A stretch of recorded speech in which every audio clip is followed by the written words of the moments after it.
that's the one and only, and one of the great pioneers of Australian rock and roll. He's been there since the year dot, and he still gets out there and does shows. And the guy just celebrated a birthday not so long ago, and it's a great pleasure to welcome one of the greats of Australian music. And this is about his fourth appearance on our program, Plateau Axes, the great Mr. Lonnie Lee. Top of the afternoon to you, Lonnie. Thank you, Ron. What an intro. Thank you so much. You're welcome, mate. Nice to have your company. And let me introduce a gentleman on the opposite side of the panel here. He's a young colleague. He's only 20 years of age, Lonnie. He's very much into our field of music, 50s and 60s music. And you've had a little connection with this young gentleman. And his name is Andrew Nossel. Let me welcome Andrew to the airwaves.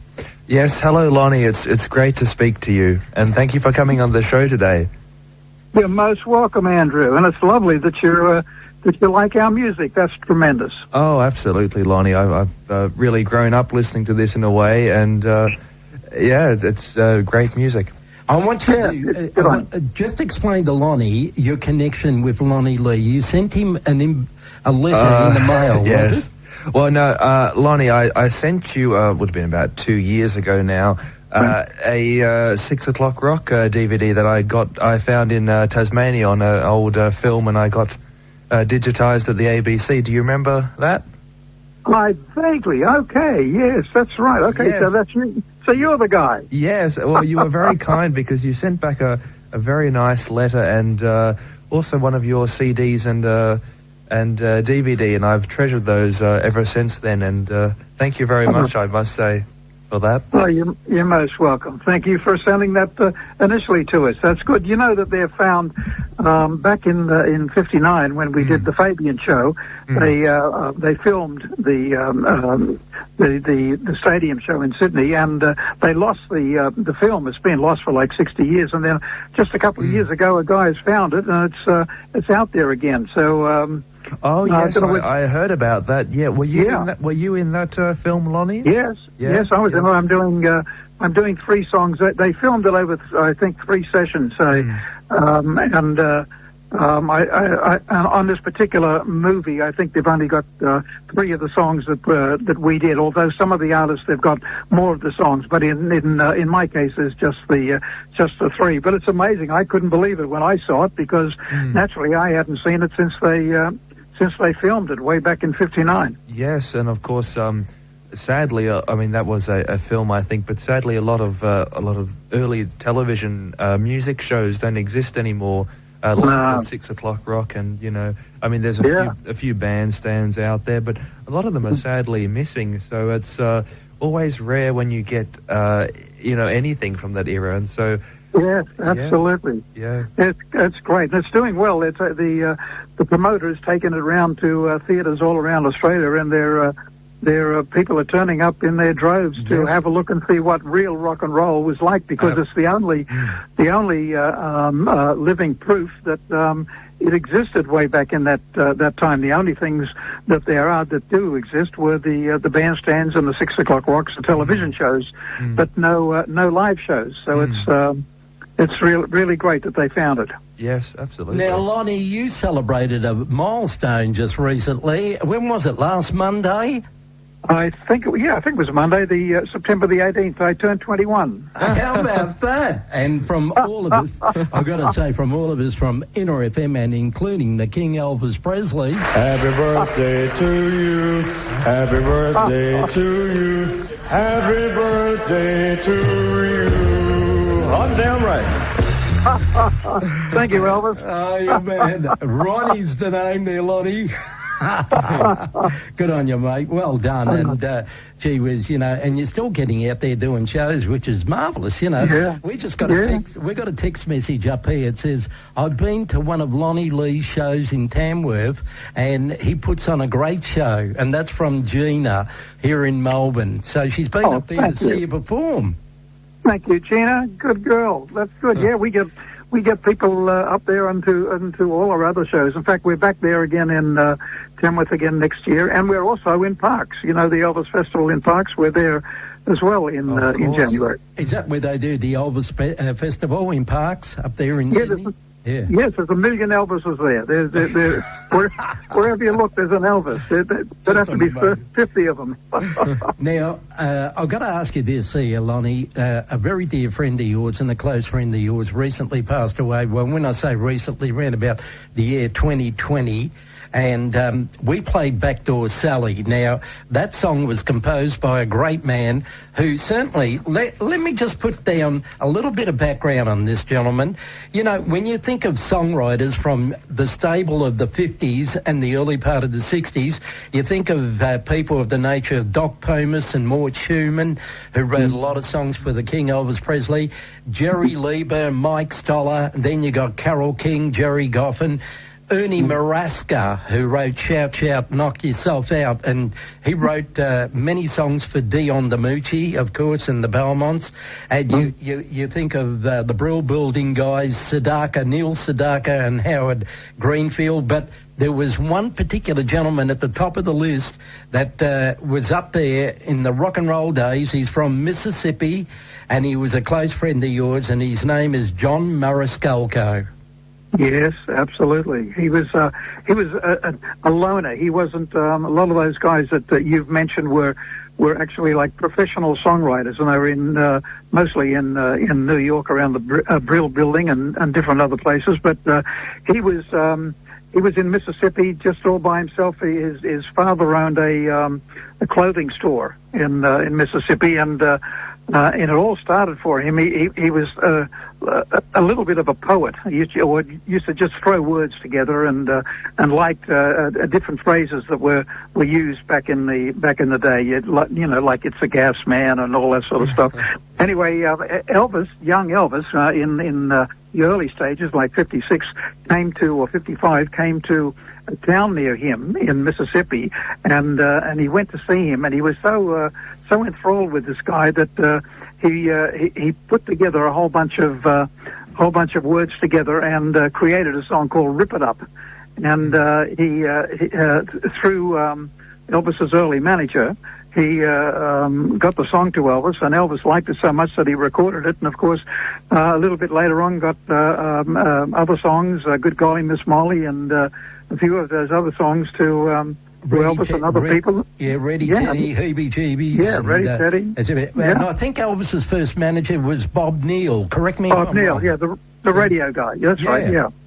Yeah, in fact, the last time I saw John was not too long ago, not too long before he passed away, and he actually gave me a copy of a contract that he had, because after Elvis did Rip It Up, he actually brought him to Mississippi, to a little hall in Mississippi, and ran a show there, and he gave me the contract that Elvis has signed and for Elvis to perform there. So it's quite a historic little document. And you got that in your possession right now as we speak. Yeah. Isn't that Mm. fabulous? I mean, he died in 2020. He was, 1 year short of 90, was he, Lonnie? Yeah, 89 years of age. But he wrote also a lot of songs for Little Richard, and Chris Little Richard certainly made him famous as well, did he not? Exactly, and the thing is, he was telling me that back in those days, he, like many others, they really didn't get much of the royalties, because the promoters, who were the ones that got these things recorded, they took a lot of the credibility and a lot of the royalties, and in his case with Little Richard, it was the same there. Most of the money was channeled off, and he hardly got any. But he did, just before he passed away, he did a deal with, and after Little Richard died, he did a deal with the family, and bought, I think, $50,000 it cost him. He bought all the royalties back. So he was very, very happy because he once again owned the copyrights to his song, which was much the same as what Chan Romero did. Because when Chan recorded "Hippie Hippie Shake," most of that money went to the guy who owned Delphi Records, and he didn't get anything. Chan didn't get anything at all. Yeah, and it wasn't until the Beatles recorded their big anthology that EMI released not too long ago that the publishing house actually contacted Chan and said, we want to give you the royalties, not the other guy. So it was the first time that he actually got money from Hippie Hippie Shake. So it happens all the time. It even happened to myself many, many times, you know. It's sad, you know, because when you think of also a gentleman that wrote That's All Right Mama for Elvis Presley, Arthur Big Boy Crudup, now he died in poverty. I mean, the guy died in poverty, and I don't know whether he got credit for that particular song, and Elvis made it famous and certainly made it a worldwide hit right up until this day. It still gets airplay. Absolutely, and the thing is that when a radio station plays the songs, or when a record company sells the record or the CD or whatever, the money never goes straight to the songwriter. It goes to a publisher, and then that publisher depending on what contract he has with the songwriter, he either gives some money to the songwriter, or he doesn't give him any at all. And that's where the problem was. Many of these publishers, they did deals with the songwriters where they conned them out of all the money. So, all the millions of That's All Right Mum, for example, went to the publishing house, and the poor old guy more than likely didn't see a bean of it. It can be a fickle business, let me tell you. In the full of a lot of crooks.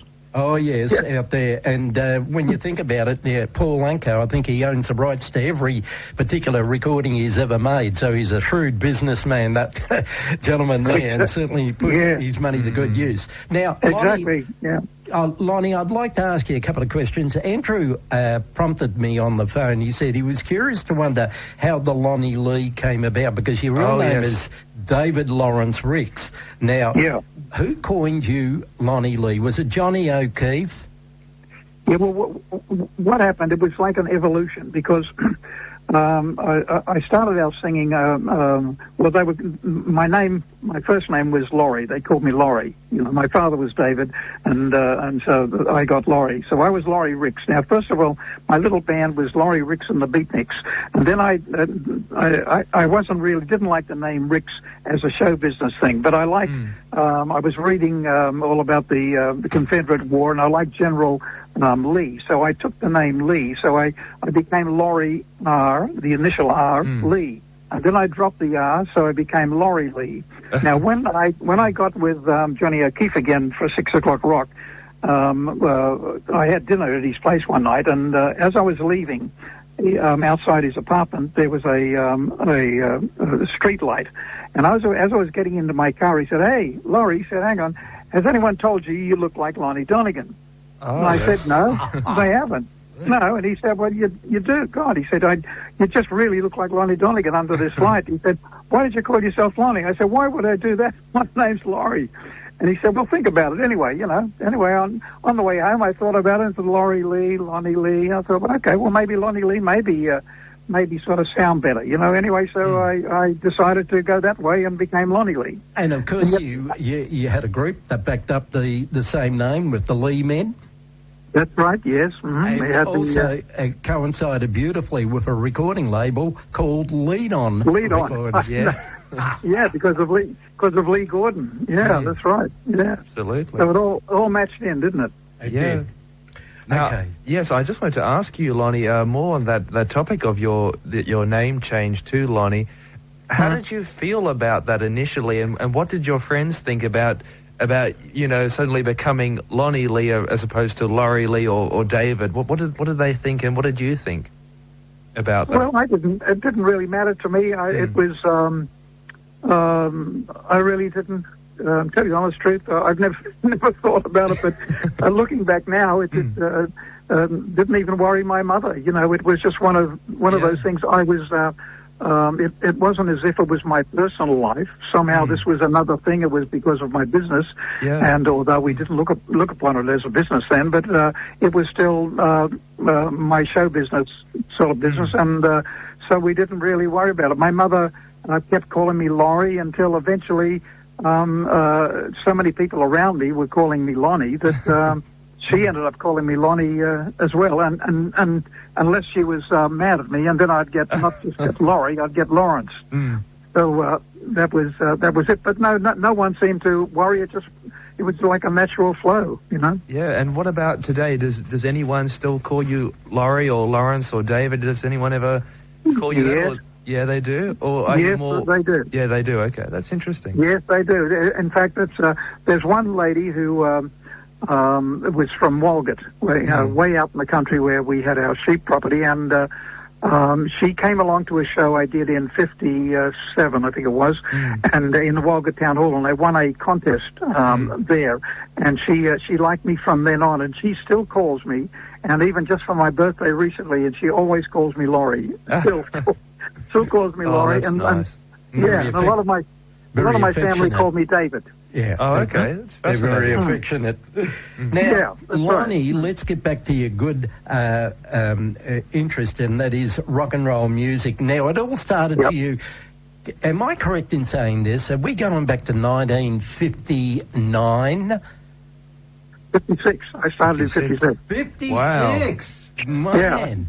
Okay, well, there you go, because my research takes us back to 59, so 56. But were you recording in that period in 1956 or just doing shows? Yes, I was just doing shows. I did an amateur hour in a radio amateur hour in May '56, and I did Heartbreak Hotel, and that was Leslie's Heartbreak Hotel had just been released in America, let alone here, and so I did that there, and that became, and I got a few little singular jobs there, just me and my guitar singing around the place. And then in early '57, January '57, I won a Elvis contest at a big Trocadero ballroom here, and then that's when I formed my little rockabilly band. So in '57, I had my little rockabilly band, and that's when we did most of that stuff. Now that kept going virtually until '59 is when I started recording.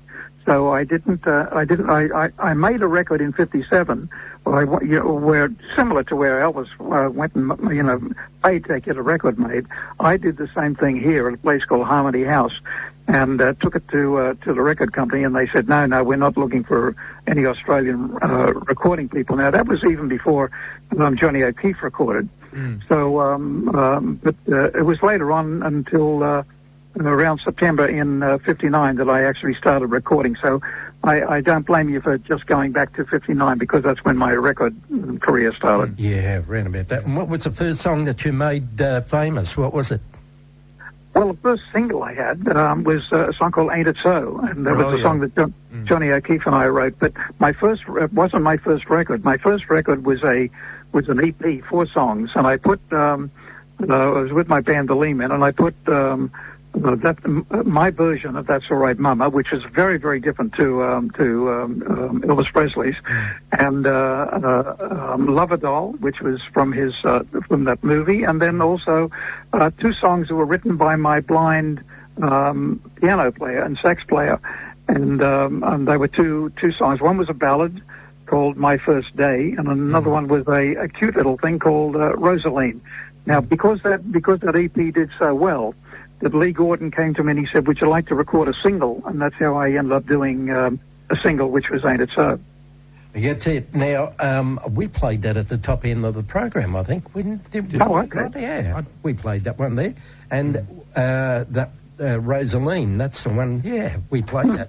Now, what I want to mention too as well, your memories of those early days on television when you did 6 o'clock rock, and Johnny O'Keefe, the great man himself, and also Australian Bandstand with Brian Henderson. What are your sweet memories of going back and doing those shows when, you were breaking into the industry there, Lonnie?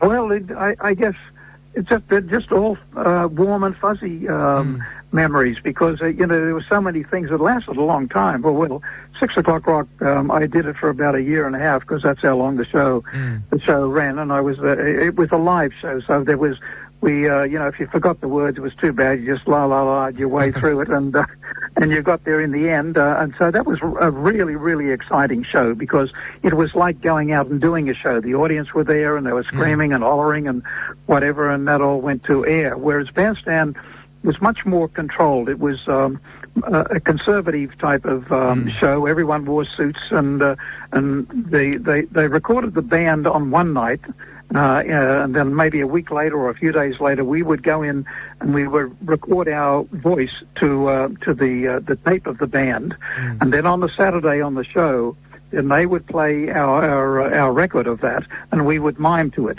So most of Bandstand, except for the very, very first shows, were mime shows. So we didn't sing; none of us sang live. It was just all mimed, And so that was the big difference between the two. But both of them were great. We had great fun on both of the shows. I don't recall any bad incidents happening. They were all really nice, and I look back now and they're all nice and warm and fuzzy. Brian Henderson, Hendo, was a lovely guy, and he and I had a great friendship for many, many years. And of course, J.O.K. and I had a friendship that lasted until he passed away. You mentioned about miming versus the live. Was one easier? Was it easier to mime, or was it actually harder because you had to sync up with the audio? Yes, you had to, exactly. Singing live. What did you find harder, out of interest, Lonnie, between singing live versus miming? Well, the miming. because I sing. None of my songs were.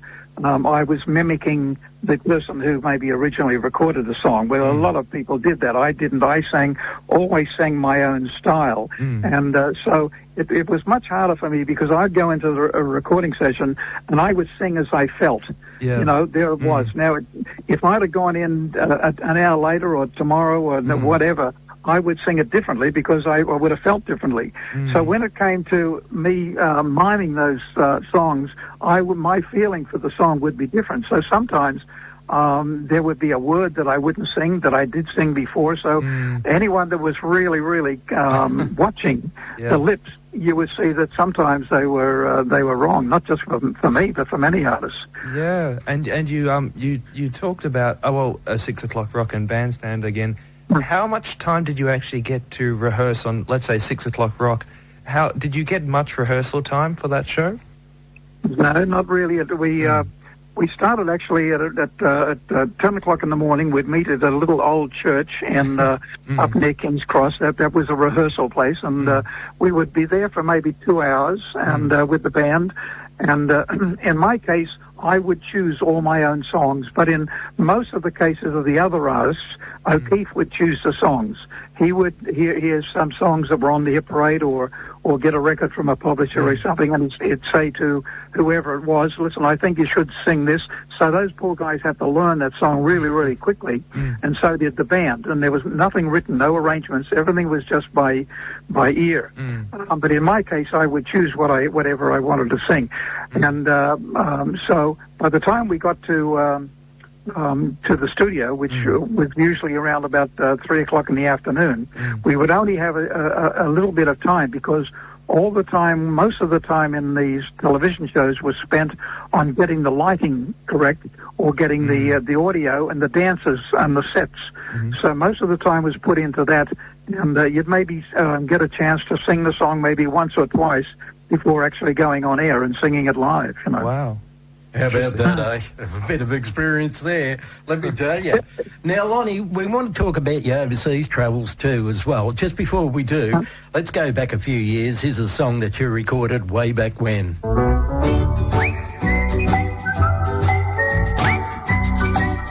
Oh, can't you see that I love you so? It was on a Sunday I fell in love with you. That's a beautiful song there from Lonnie Lee. What year was that there, Lonnie? Sunday? That would have been, I guess, maybe 61 or 62. It was written by a guy who became a protege of mine. He came to a dance one time, I guess in '61, and he asked to could he get up and sing. Now, I didn't let people get up and sing because you never know how good they were. Anyway, I somehow I let this guy get up and sing, and his voice was just amazing. I thought, wow, what a great voice. So I used him a lot, and then eventually I got him recorded. Now, I changed his name. He was a Maltese guy, and his real name was Loris Spiteri. And I changed his name to Jerry J. Wilder. And so we recorded him, and he became quite a little star himself, a lovely guy. But he's not the only one, actually. Later on, there was another guy that I changed the name of, John Rolls. I changed his name to JR. Were you responsible for that? Yeah, it was me. Wow. Unbelievable. Oh, man. And I've had him on the program about 3 or 4 times, and what a great... Yeah. He's good value, John. He resides in New Zealand, of course, and the Polynesian king of romance, and he's taken a backseat. He's sort of taken it easy. He does come out time to time, does shows, but JR, gee whiz, when he went overseas, because he termed himself John Rolls, but how'd he on Bandstand, he was always referred to as JR. Yes, that's right. There were times. There was one time that I got him because I also managed him at first, and when one time I got him on. I think it was the first time on Bandstand, or it may have been a show called Saturday Date. He used to sing a lot of Tom Jones songs, and there was one song, Goldfinger or something like that it was, and there was a big note right at the end, and he couldn't quite get the note. Oh no! And so we thought, okay, well, what we'll do, instead of canning the song, what we'll do, you sing the song. When it comes to the last note, I'll stand behind the curtain and I'll sing the note. So that's what happened. Really? Yeah. The things they do behind the scenes, just amazing. Yeah, so I sang the last note, on that. We've got to talk some more here, Lonnie. You went over to Nashville and you went over to America, and you spent some time over there, and you wanted to sort of, extend your wings a little bit and get into the American industry. How'd it go over there for you in the big US of A? Oh, it was good. It was very, very different because their industry is just so much different to here. But I went over there firstly as a singer and based myself around Seattle and around that area there. And then I went to Las Vegas, and I was in Las Vegas for, I guess, about 9 months. Then went to Hollywood for a year. In Hollywood with Mickey Stevenson, who wrote Dancing in the Streets. I was with Mickey for pretty much a year, doing stuff there and recording there as well. And then went to Nashville and got with Roy Orbison and was with Roy for some time, writing with Roy and for him and for other people and as a songwriter. So that's pretty much what I was in Nashville, although I did have a band and we did tour all different places. And strangely enough, we toured Memphis quite a few times, just down the road from Graceland. From Graceland, yeah, in the Holiday Inn down there. So it was great. I had a great time in America. I was there pretty much around 14 years, I guess, altogether. So it was a wonderful experience, and I loved my time in America. Did you catch up with the great man, the King Elvis Presley, whilst you were there, maybe in concert somewhere? No, I didn't. Many times. Well, when I was first in Vegas, because I went there again for 2.5 years later on. But when I was first there, that's when he was in the International, and unfortunately, I was performing other places and outside of there, and I didn't quite get to him then. But then. Yes, and then, but later on, years later on, my one of my dear friends, Wayne Jackson from the Memphis Horns, he used to go to. He knew Elvis well. He used to play on some of his records, and he invited me. He told Elvis about me being an Elvis way back in '57, and Elvis said he'd like to meet me. So he invited me and Glenn Stetson from the Diamonds invited both of us to go to a get-together at Graceland's one time. And so, unfortunately, I was out performing with my band out, and it was our first night at a nightclub in Missouri of a 2-week session there. This was the night of the party. And so I asked my agent, who booked us into this nightclub, I said, look, I've been invited to this to Elvis's party, and can I have the night off and start the next night? Well, then maybe the band can just start and not me. Anyway, he contacted the nightclub, and they said, no, forget it. We're not interested. He's got to be here. So I had to do it. Otherwise, I would have missed out with the band for 2 weeks. Sad. Yeah. Would have been great if you had caught up with him one-on-one, because it would have been an experience you could speak about forever and never. No. But there you go. The King Elvis Presley. Now, apart from Nashville, when you came back to Australia, you were back into the studio doing recordings and doing shows here in Australia as well. But then A Long Way to the Top came along. Billy Thorpe and Chucky got together. And I know that the entertainers didn't get a glamorous salary out of it, but it must have been a great experience for you to mix with some of the great notables from the pioneer days, and also a group called Chain, who got quite close to you too, because they really remembered your music and everything like that there, Lonnie.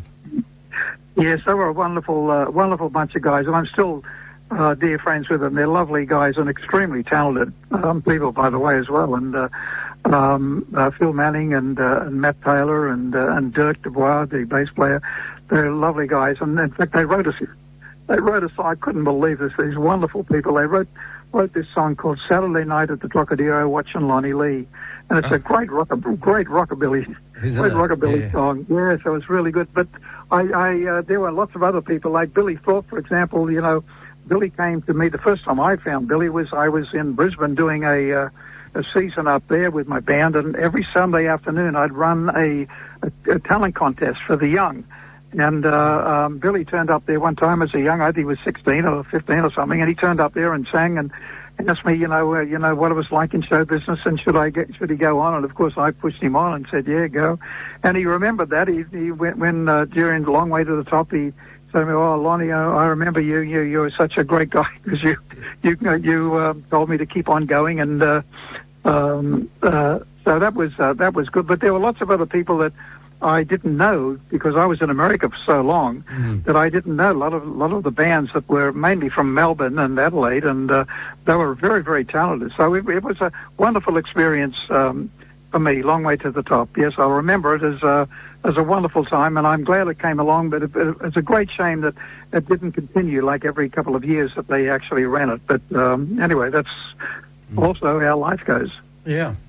Yes, and Lonnie, I want to go back now a bit in time, back to the 60s again, and I wanted to ask you about a song which I saw you, actually this is the first song I saw you ever perform, and this is really my introduction to you, and this was on Bandstand in about 1963 on one of the old DVDs they released a couple of years ago. You did a song called, you did two songs, both from the same single. You did Acres of Everything But Love and I'd Like to Leave If I May. And I really liked both of those songs, but I only realised recently that I'd Like to Leave If I May was actually written by one of the Bee Gees. Could you tell us a bit more maybe about that? Yes, well, I had a record publishing company, and one day I was in the office, and the girl came and said to me, receptionist came and said, listen, there's a guy out in the lobby with a guitar, and he says he's got some songs for you.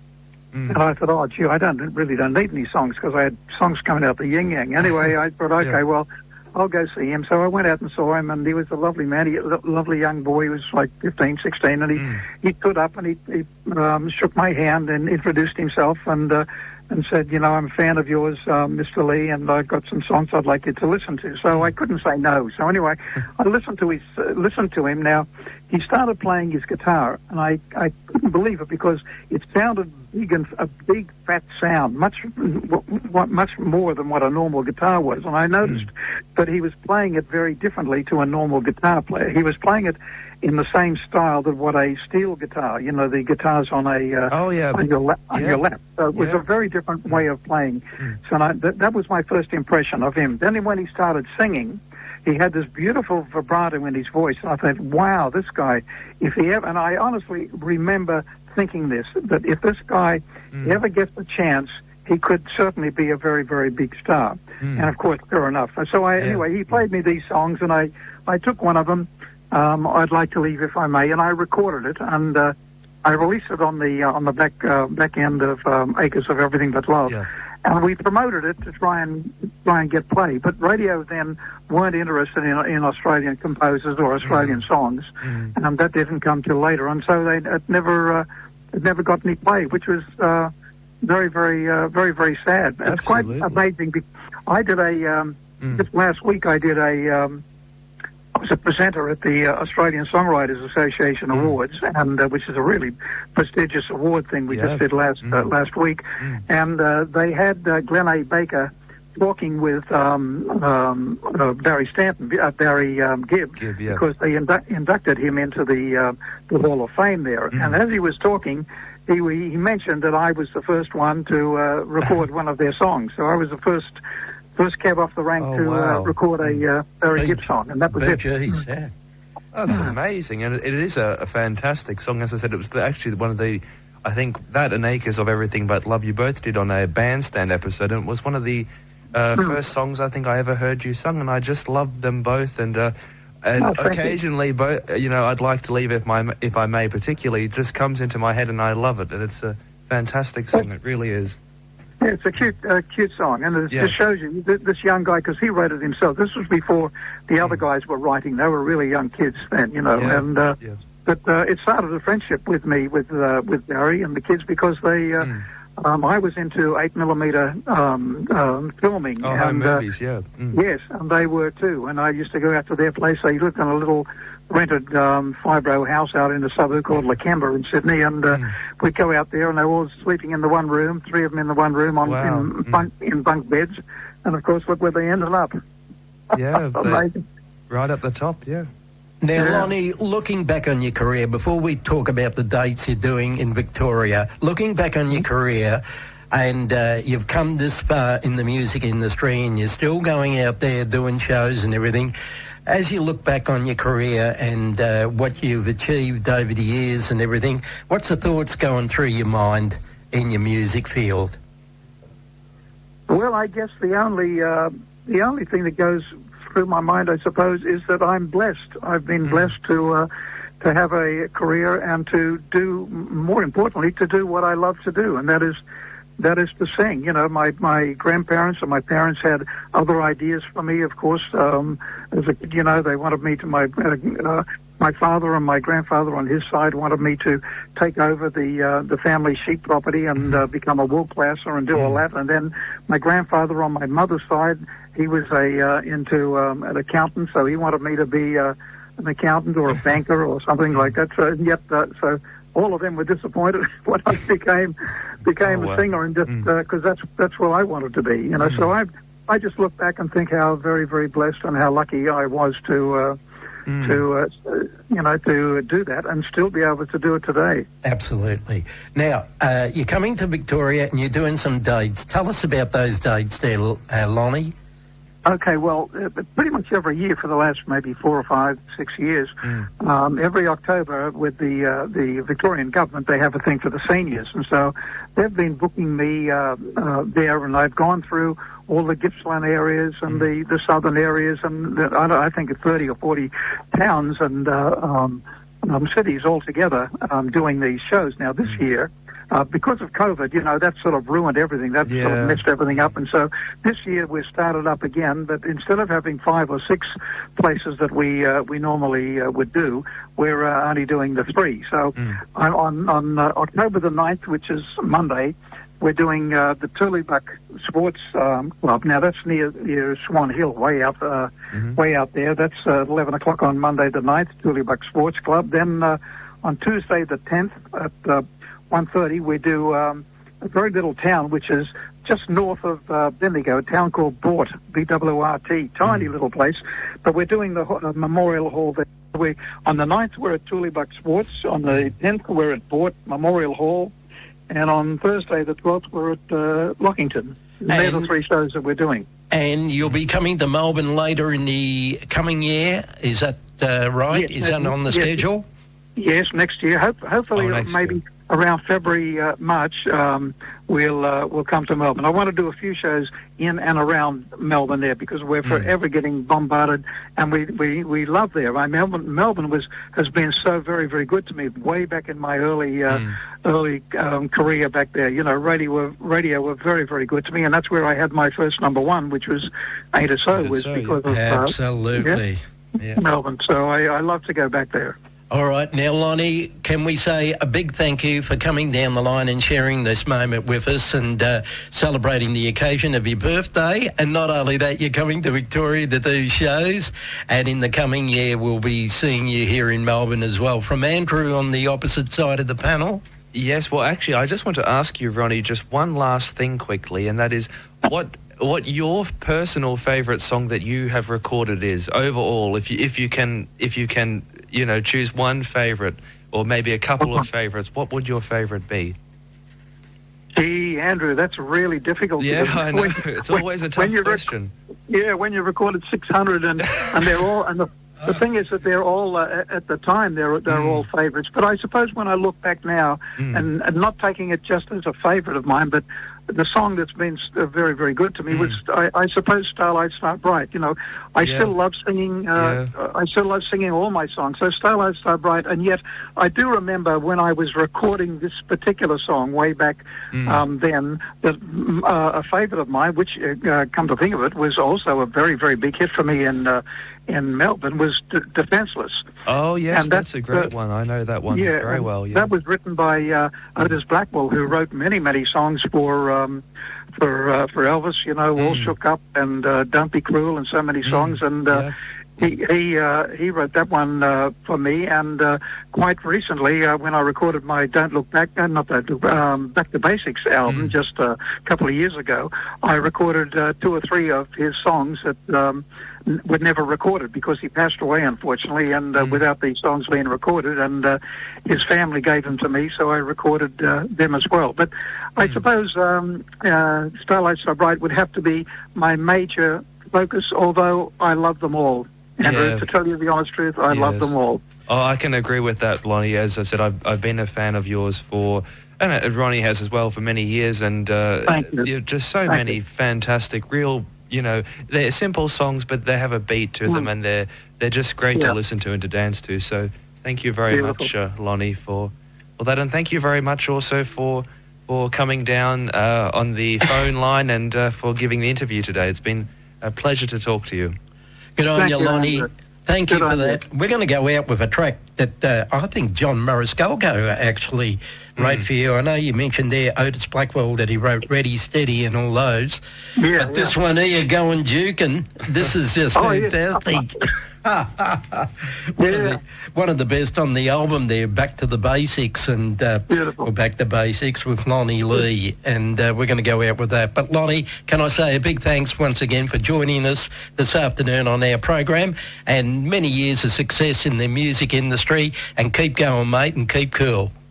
Good. Thank you, guys. Thank you so much, and I hope to see you in Melbourne very soon. Good on you, pal, and all the very best to you and Suzanne as well. Thank you for the support. Thank you. You're welcome. Stay on the line there, Lonnie. I'll give you a personal thanks, but here he is. We're going juking, everyone. Well, I called my baby on the telephone. She was right there waiting for me at home. I asked her what she had on the line tonight. She said, your desire is my delight. Going juking, going juking, going juking, going juking.